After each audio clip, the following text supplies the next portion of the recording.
Welcome back to Rhythm Guitar Book 2. This book focuses on open chords, strumming, and fingerstyle patterns. You can watch all these videos for free, but it's going to be a lot easier to learn if you have your own copy of Rhythm Guitar 2 that you can read from and write in. So I'll leave a link in the description. We're on page 22, and we have two new lead sheets. One is a vocal, one's an instrumental. At the top of page 22, we have number R30. This is an instrumental, and it's in 3/4 time. We have a couple patterns from page 18 that are in 3/4 time that we can use. One is a strumming pattern, and the other is a fingerstyle pattern, and we're going to work on both in this lesson. The strumming pattern from page 18 is 1, 2, and 3. Down, down, up, down. So let's go through the first two lines with our strumming pattern. We have an A minor, one of your newer chords, 1, 2, and 3, moving to an E chord, or E major chord. Remember, those chords have the same finger shape. 1, 2, and 3. Then we go back to A minor for two more measures in this line. 2 and 3. 1, 2, and 3. Next line, we're still on A minor for another two measures. 1, 2, and 3, down, down, up, down. Then we go back to an E major chord again for two measures. Now the melody is just hanging out on a G sharp for 6 beats, but that doesn't matter to you. As the rhythm guitar player, you keep it going. So you keep on going 1, 2, and 3, 1, 2, and 3. Third line, just for demonstration purposes, I'm going to switch to fingerstyle. This is going to be our P-I-M-A-M-I, our quick pattern from page 18 that's in 3/4 time. So that's counted 1 and 2 and 3, and then to a G chord, 1 and 2 and 3, and back to C, and 2 and 3, and then E major. A minor in the last line, and 2 and 3, and E7, and 2 and 3, A minor, 2 and 3, and in the last measure, just give it a strum.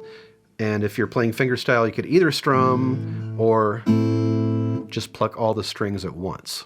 I'm going to play through this one twice. The first time it's going to be strumming, second time it's going to be fingerstyle. And as always, you can play along with the videos, or you can get a metronome so you can set your own tempo. 1, 2, 3, 1, ready, play.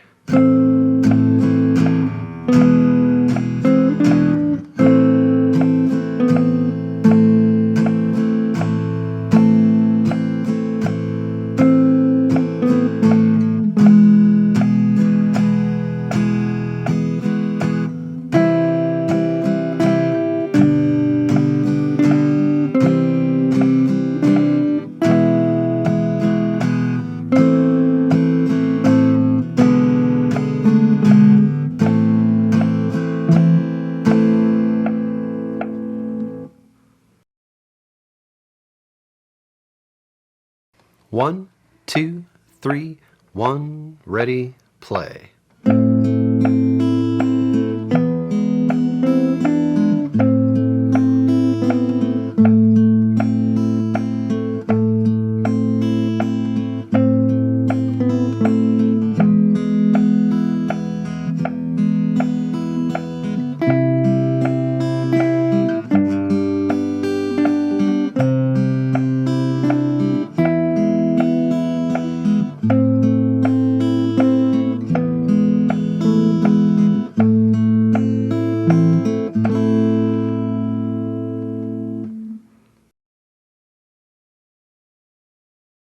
At the bottom of page 22, we have number R31, Lonesome Valley. It's in common time. Remember, common time is the same as 4/4 time, so we have 4 beats per measure. We can play two patterns from page 18. One would be the bass strum pattern, and the other would be the fingerstyle pattern, the P-A-M-I.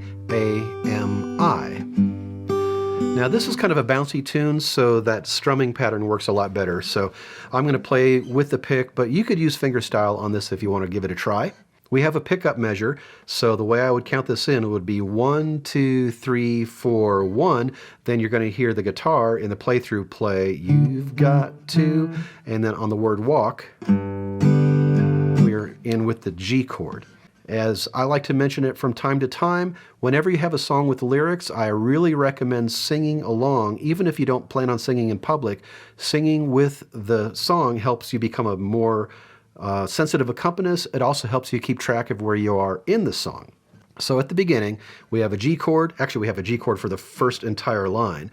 So you've got to walk, 2, 3, 4, that lonesome valley, 2, 3, 4, you've got to, and finally you can change chords at the beginning of the second line. Remember, if you're playing G with fingers 1, 2, 3, you can play your E minor with fingers 1 and 2 and then keep the first finger down. So we've got to walk, 2, 3, 4, it by your, and then to a D7. Now our bass is on the 4th string. Self, 2, 3, 4, ain't no one. And in the third line, we have G's all the way through. Ain't no one else, 2, 3, 4, can walk it for you, 3, 4, and 1, you've got to. Now the last line, this is where it gets a little tricky. It's pretty straightforward up to this point. We have an E minor in the first measure of the last line, so that's going to be bass, strum, or 1, 2, 3, 4.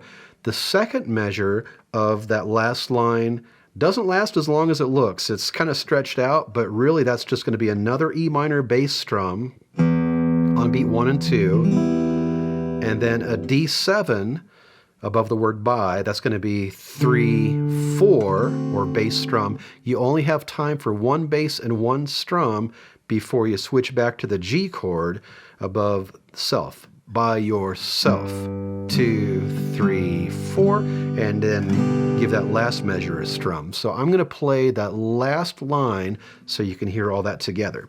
So you've got to walk, 2, 3, 4, it, D7, by your, and G, self, 2, 3, 4, and strum. I'm going to play this one 2 times. First time is going to be a little faster. Second time is going to be a little slower. Feel free to play along with either version or play to a metronome so you can choose your own tempo. 1, 2, 3, 4, 1.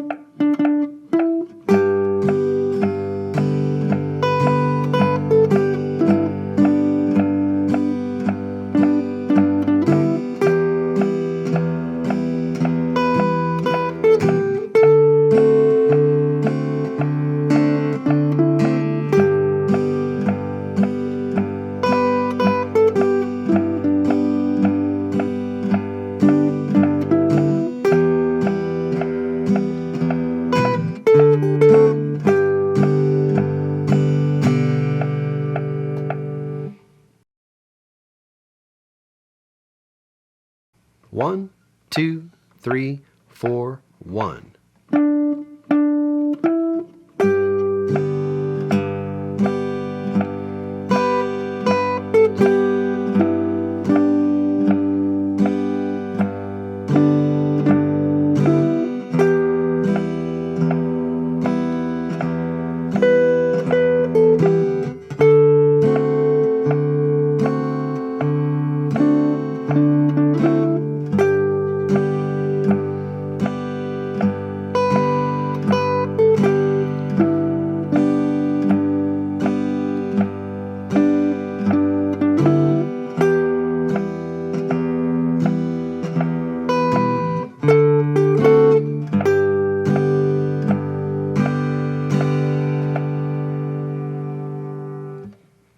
Your assignment is to practice the lead sheets on page 22 and play them with strumming and fingerstyle patterns. And as always, work on keeping a steady tempo by playing along with the video or playing to a metronome so you can set your own tempo. Practice these lead sheets until you're comfortable with them. Could be a week, maybe more, maybe less. And when you're ready, I'll see you on page 23 where I'm going to show you repeats and endings.